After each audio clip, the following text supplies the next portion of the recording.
All right, so how you go about trading like continuation patterns? All right, so in order to trade continuation patterns, right? And I just like I was telling you, it's something that I go through in my 3-day course extensively. And this is also a reason. This is how I passed my and got my A+ in my 5-day course because this was a part of my chart. I mean, you know how like we got to take the test and shit. So it was a part of my chart. The best way I could tell you, like I said, is for you to first off do exactly what you did, right? You want to mark off the highest resistance and the lowest form of support, right? So you have price trapped within your 23.6 zone. So understanding that we're coming from an uptrend, right? We want to attack the support, right? So we want to attack the 23.6 line, right? That's like the line of scrimmage, right? So we want to highlight that, square that off, whatever the case is, right? Well, this is 23. Well, oh yeah, I gotta put a new fib on Oh, here. yeah, yeah. I'm just saying, just based on that area that we were looking at. Okay, okay, yeah, yeah. Right. So just based on that area that we're looking at, right? You can even put the fib up from that low where you started your order. Boom, down there to measure that out to your purple line. No, no, no, not way up there, not way up there. No, sir. We measuring where current where we analyzing. Yep, right there. Boom. Right. So you're not even really at 23.6 based off the 15-minute time frame. Right. So let's still highlight that support that we're looking at off based on that purple line. Let's make an exhaustion zone. All right. And this is what I was teaching people actually at the last token trade, right? Because people wanted to know about placement entries and stuff like that, right? So you do this, right? And then you take another random line and you draw your safety zone. So your safety zone is going to be where those bottom wicks are below your exhaustion zone. Exactly, right there. Boom. Median of the wick. Yep. All the way across. Yep. Smooth. Right there is fine. So mentally, how you go about this, right, is that once it hits that 0% and you've established that first sign of support, right, we're gonna have to go to a lower time frame. The reason being is because you're only seeing candles go sideways, and we want to get to a point where we see the actual details like the flow, right? So in this case, we would probably need to go to M5.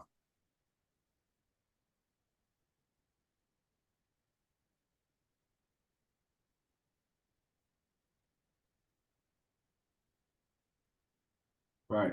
So from M5, right, we kind of want to try to gauge some type of see if we could draw some type of counter trend line from the top of that resistance and angle it out since price is spreading, right? So I would like, yep, boom, take a random line from the top to not that one, not the next one. Right there. Yep, boom. And then angle it out. Not I go down. Yep. Off that red wick. Yep, right there, right there. Boom. Boom. Right. So that's what you're looking for. Right. So when price comes down and makes those tested candles along that support point, and you start to see, a bullish engulfing and stuff like that, right? The best thing to do is, like I said, you want to enter along that line of scrimmage line once you understand that you're seeing enough bullish volume, right? That's going to be the best entry. But the thing is, you also have to zoom out to like the H4 daily time frame to see if you're going to be seeing that kind of bullish momentum that you need. You know what I'm saying? Like if that candle is still more bullish momentum, then you're gonna feel good about entering along that area, right? Yeah. So in this case, it would have been like probably the daily or something, right? But because at H4, you're seeing like a small minor retracement, right? So whole time on the daily, you're still making bullish candles. You see what I'm saying? So you're still Yeah. making bullish candles on the daily. So there's really no reason for you to really sweat. You know what I mean? So then boom, going back down to your lower time frame, right? Now that we know that we have enough momentum for the to get the continuation based on the higher time frame, we just understand that it's going to take some candles for that actually to come in and play a part, right? So then what you would like to do is, like I said, if you couldn't get an entry off of one of those bullish variations, like yeah, exactly that 1, 2, 3, right? So that 1, 2, 3, you can let close. Boom. Once that close, you wait, right? You wait on that retest to happen. That retest off your exhaustion zone, right? That wick, boom, and then you entering off of that. Off of that, that's how you would try to enter. So that 1, 2, 3, close, wait for that third candle to pull back after the close, which is that red candle. and then you will actually be entering somewhere off of those wicks down there, off of that red candle.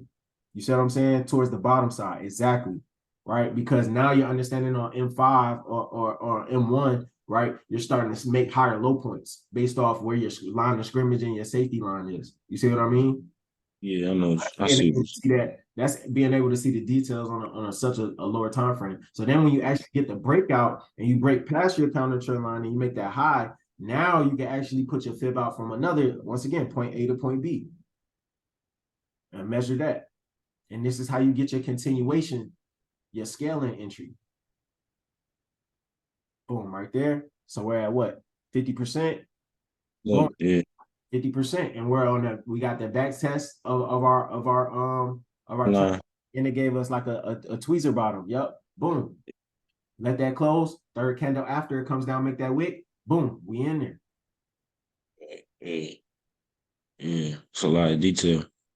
Yeah, that's how that and that's how I Yeah, got it. yeah, I see what you're saying though. You know Like what I'm you saying? really Because you you have to be on those lower timer because price is so blocky and so choppy that it's like I got yeah, to on the lower time frames being able to see things, but at the same time, I have to make sure that my line of scrimmage is being respected. I have to make sure that my safety area is not nowhere being breached. And then also I'm yeah, seeing the right momentum in the candle as far as candlestick analysis to give me an okay, be okay with taking that first entry. And then after that, seeing the push, getting the initial push, being okay with that pullback as long as it's respecting the top side of my counter trend line and it's now resistance turn support. And then from there, boom, I'm scaling in. And then now I'm flowing back on my higher time frame, being daily or H4, looking at those candles. And as long as those candles are building up bullish and stuff like that, then I'm looking to hold my order.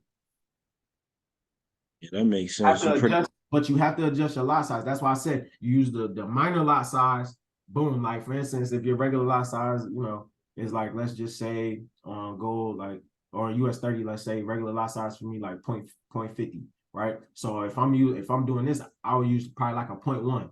You know what I mean? Because it's so risky, right? It can drop back to 88.6. So since it's only at 23.6, not even 23.6, I want to make sure like I'm adjusting based on the move, not based on how I feel, not based on what I want to make, but based on where the market is, the environment the market is in, and how I want to go about the market, right? To make sure I'm protecting my capital. So I'll put the point 1 in first, let that, the point 1 in first, let that do its thing, then be able to be cool with the type of retracement, even if it came back to 100%, right? Be cool with that. And then because we're still in structure, as long as the structure is being held, and then like I said, being able to actually scale in with the right opportunity, boom, another point 1. So now I'm point 2, which is still half of my regular lot size that I'm using, right? So I'm okay with the fluctuations. I'm okay if my stop loss get hit, and then I'll still be able to make things back that next trade in a better area. Like let's say this didn't work out and it hit 50% and just kept going down and then broke structure, right? Okay, I got stopped out, right? Cool, I would have lost, let's say point 1, I lost $1,000. And then from that point, boom, I would have been able to get in at, let's say, a 38.2 pullback then or 61.8 pullback then, and then use my regular lot size being a 0.5. And then if I catch that, my regular 3-to-1, then boom, I done made 1,500. You see what I'm saying? yeah, that makes sense. So essentially you just tracking support on the I mean, not continuation. 1,500. I'm tripping. Not 1,500. Uh, I would have made goddamn 15,000. My bad. Yeah, 15,000. So you see that? How I just boom, break it down. But if I would have used the same lot size, then I would have only made 1,500. And that's why you got to know how to distribute your lot size. Because then if I, like I said, if I would have used just that point 1 and or like I said, that point 1, that would have been 3,000. You know what I'm saying? And I still would have made back 2-to-1. You see what I mean? So I still would have been up 2K, which is fine. But being able to understand how you use it and being that you're at a better risk to reward area and a true higher low point, you could have used your regular lot size and flow with things being a 0.5. And like I said, even if I caught 100 points, that would have been 5,000. You see what I'm saying? So that 1,000 would have dropped off. I still would have been up 4K. And if I hit my regular 1-to-3, that would have been 15K. You see what I'm saying? Yeah, that's like so essentially you just tracking your support and you Right, but you got to make sure it's held. You got to make sure it's held and it's respected, and that the momentum is actually going to be pushing towards that area. Because if not, then it could be a long ride, bro. Like Like for instance, this week, you know what I mean? That shit just shooting the fuck up. You know, so it's like if you didn't get in at one of those good areas, the only other way you're gonna be able to get in is a 23.6. And you can't lock the fuck up because at any moment that shit could you don't know. Yeah, it could turn around You on you. just turn That's how around, niggas. it could just be like, yeah, Yeah. we Okay. like 35,000, we're gonna turn around and fucking and we never gonna see this price again. Just like Yeah. at the beginning of this week with US 30, the market gapped up. It gapped up, right? But then when it was coming back down, it made a higher low, it made a triple bottom, like 3 higher low points above the gap. And you know, gaps are supposed to fill, you know, at some point in time. Gap never filled this week. Made them three triple shot up, and that shit has not looked back Yeah.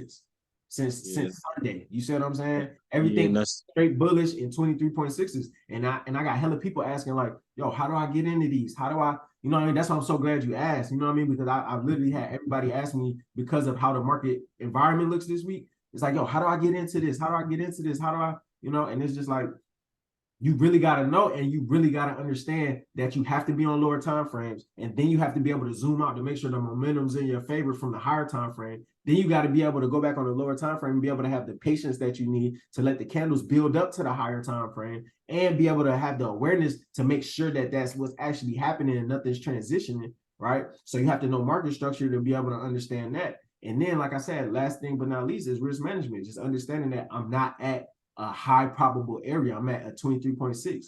You know what I mean? That's not a higher low point. That's consolidation continuation. In either way, it can consolidate and continue to retrace, it can consolidate and continue the regular push. You know what I'm saying? So I want to make sure I'm adjusting properly, right, for this risky area. Yeah, that's what they talk about in the book too. Money management. They talk about money management, how they was in different like strategies and different positions they got in. They manage risk. So you said you managing your risk with this type of position too. You lowering your risk essentially. You should be picky. You should be picky. Yeah, Like this yeah, doesn't look like the sweetest setup. This ain't got 6 confluences and da da da. You know what I mean? yeah, Our low point lines up with a 38.2, which lines up with a trend line, which lines up with a, you know what I mean, random line, was not, you know what I mean? Like it ain't none of that. This is like a 23.6. Okay, yeah. That's what cool. I'm starting to realize now. Like when people be talking about like trading with probabilities and shit like that, and really taking the probabilities in account, that's what I'm starting to understand now. Like that's where the patience come in, because like with this continuation, it's like, do I really want to get in this and waste losing money? You know what I'm saying? Or do I want to wait? And I can wait until I get an actual pullback. You know what I'm saying? To an Right. area where I understand I can get in the market. So yeah, that's, you know what I'm saying. Go So over dope. this extensively in the 3DC. So when you pull up in October, like, and might fuck around be on your test or some shit. You know what I'm saying? So it's like you pull up in October, like you'll know exactly how to go about this. You know, like you'll know exactly like what I'm looking for. You'll know the vernacular that I want you to use. Like you'll know exactly the mindset, because that's the mindset I had. Like and that's the mindset I learned. You know what I mean? And it works. It works. It just makes sense. You know what I'm saying? Like why would I be getting in on the lower time frame and not zoom out and make sure that this 23.6 is gonna hold, you know, because it could be Yeah. showing me that right now and then end up making a big ass wick. You know what I'm Yeah, saying? it's always a setup on the lower time frame. That's why I like to like, you know, you know what I'm saying? That's why I People like don't to be like, realizing like seconds lead to minutes. You know what yeah, I'm saying? Like seconds lead to minutes lead to hours. You know, so it's like yeah, you got to be able to put the puzzle together, like put the a Rubik's cube together. You know what I mean? yeah. Yeah, I like that's why And when them I colors like ain't matching up, when them colors ain't matching up on multiple time frames, that's when you need to leave that shit alone, because it's not, it's you know what I mean, it's consolidating or it's doing some other shit, or more times than not, the higher time frame, it's a higher time frame move that's happening. You know what I'm I saying? feel like that's why I be coming to the higher time frames and looking at the candles. I seen this candle, this big ass wick. I'm like, oh, it might be time to like buy. You know what I'm saying? Like it's a lot of exhaustion to the downside, and Right, then especially when off you the go full to hour. a minute, everything just like, you know what I'm saying? It's like, yeah, we going this way. You know what I'm Right, saying? So right, yep, yeah, yep. yeah. No, that was a great question. That was great breakdown too. Yeah, I did. I had a couple of setups I did with the major market patterns. I really been studying like the market patterns and shit like that lately. That's what I've been focused on for That's real. good, because it's 'Cause I just know, to make you more aware. yeah, you know what I'm saying? That's what I've been focused on. Yeah, I did. more aware. It's gonna make you anticipate more. You know what I'm saying? Like, cause now if let's say a left shoulder been made, then you see a higher high point been made, and then you come down and see like a higher low point be made. Then like you can start anticipate like, okay, it might be coming up to make a lower high point for some type of head and shoulder pattern, or you know what I mean? Like, okay, it made support, and then it went up and made 100% retracement, and okay, it might be coming back down to make a double bottom. You know what I'm saying? Like, it's so much that you can anticipate, and it's gonna make you that much more versatile in your thinking. So now it's gonna give you so many different more, or it's gonna open you up to more ways on how you could go about the market, how you can enter, you know what I mean, different positions that you can have. Because now if you understand that major market pattern, and let's say like boom, that left shoulder was made, and then boom, that high was made into an exhaustion zone, right? So now, like, you could be like, all right, bet, because I can kind of anticipate what's happening. I already had this yellow exhaustion zone based off my left shoulder. I could go ahead and put sales if it's wicking off the bottom of my yellow exhaustion zone. I could go ahead and put sales in right there, right? Because I'm confident in my technicals. And then from there, boom, when it go down, make that low, and then come back and make that lower high point. Now I feel comfortable with a scaling opportunity because I see a head and shoulders pattern. You see what I'm saying? But if you have no recollection of what a head and shoulders pattern is, you're gonna go about it like, oh, I gotta wait on the lower high point. I gotta wait on the lower high point, or I gotta, you know what I'm saying? Like, it just limits you.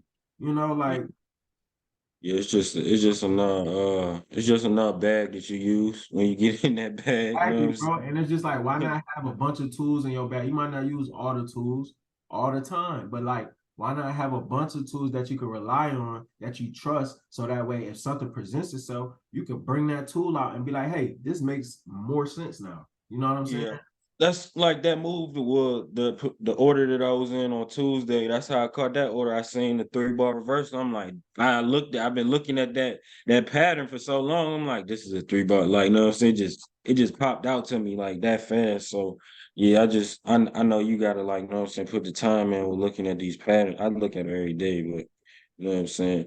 Oh, that's another thing I wanted to ask you too. In the book, they was talking about moving averages. Like, basically it's like a kind of like an indicator towards, like, when you it's another indicator, you know what I'm saying? Another confluence or whatever. You know what I'm saying? I use that like last look, but yeah, I use the 66 MA. I use the same shit we use. The The 66. 66 MA.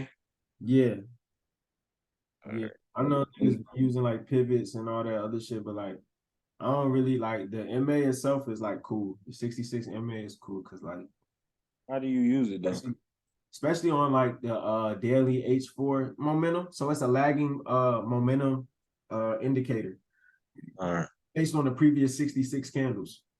Okay. On price. 66. So I use it as a dynamic form of support or a dynamic form of resistance. So if it's underneath the candles, then it's more bullish, right? So if the MA is underneath the candles, it'll be more bullish. If the MA is above the candles and respecting the top side, then it acts as a resistance. You know what I mean? And basically that could tell me, is it more sellers momentum coming into the market, or is it more buyers momentum in the market based off the previous 66 candles? So that's just added confluence. And then sometimes when the MA is flat, right, that can let me know that price is getting stagnant, it's consolidating, or if I can see price break a certain direction, that can also let me know a certain break of structure has occurred. You know what I mean?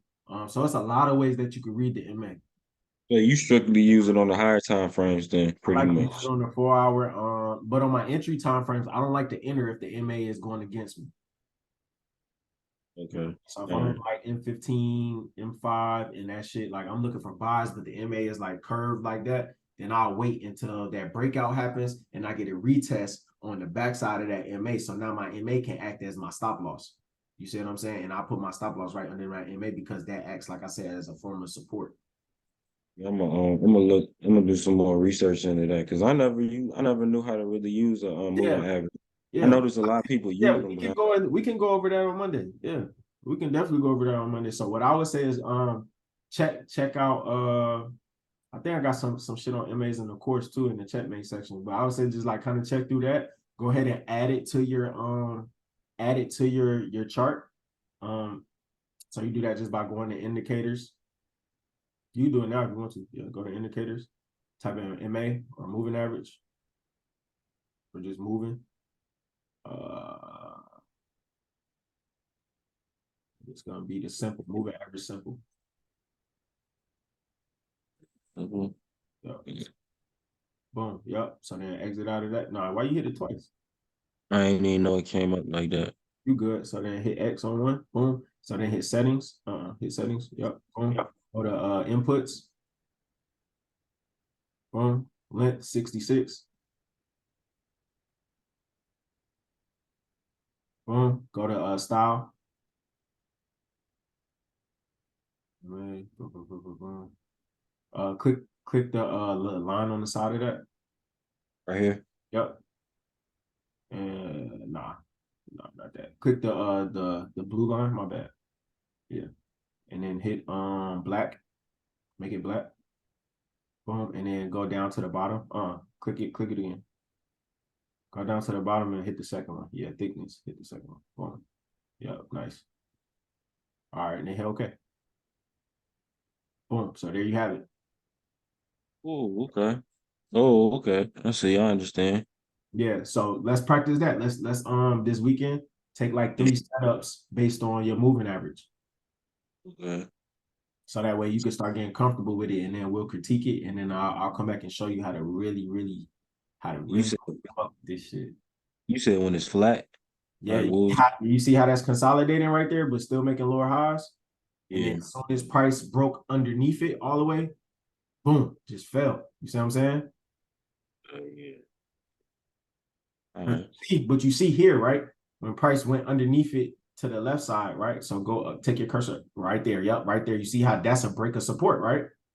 Yeah. Broke through that. So that can let you know that's a break of structure. You see how I broke through your MA?